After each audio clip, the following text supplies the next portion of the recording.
तर आज आहे रविवार आणि सकाळीच व्हिडिओला सुरुवात केलेली आहे. तर मी रात्री मस्त आपले हे हरभरे भिजू घातलेले होते आणि हे लाल गावरान हरभरे आहे आणि त्यासाठी आज मी मसाला मस्त छोले आणि भटोरे ही रेसिपी बनवणार आहे. तर 2-3 मी कांदे चिरून घेणार आहे आणि 1 टमॅटो आणि लसूण बघा 10-12 लसणाच्या कळ्या होत्या. त्याचा मसाला मी तयार करून घेतलेला आहे आणि हे सुके मसाले ॲड करते.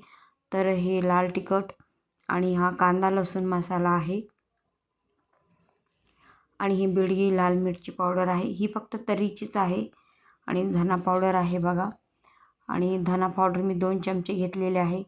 त्यानंतर अर्धा चमचा हळदी आणि हा गरम मसाला आहे आपला रेग्युलर गरम मसाला आपण बनवतो जे खडे मसाले घ्यायचे आहे.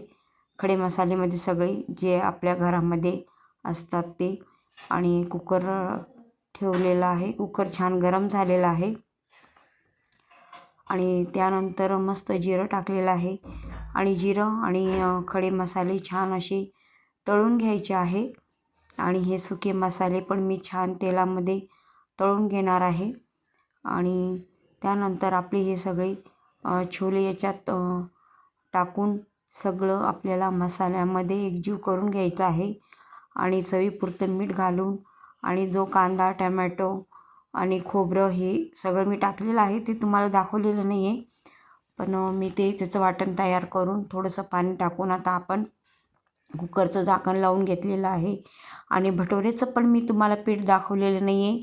तर भटुरेचं पीठ म्हणजे त्यामध्ये मैदा आणि ओवा आणि तेलाचं मोहन टाकून मस्त आपले भटोरे बघा छान तयार झालेले आहे. तर अशी आजची माझी छोले भटोरे रेसिपी तयार झालेली आहे. सोपी आणि साध्या पद्धतीने जास्त काही न वेळ घेता झटपट अशी ही माझी रेसिपी तयार झालेली आहे. तर रेसिपी आवडली असेल तर रेसिपीला लाईक करा आणि असे मस्त छोले ताट पण तयार करून घेऊया आणि काढून घेऊया. बघा मस्त छान अशी मस्त रेसिपी तयार झालेली आहे. कांदा लिंबूसोबत छोले भटुरे रेसिपी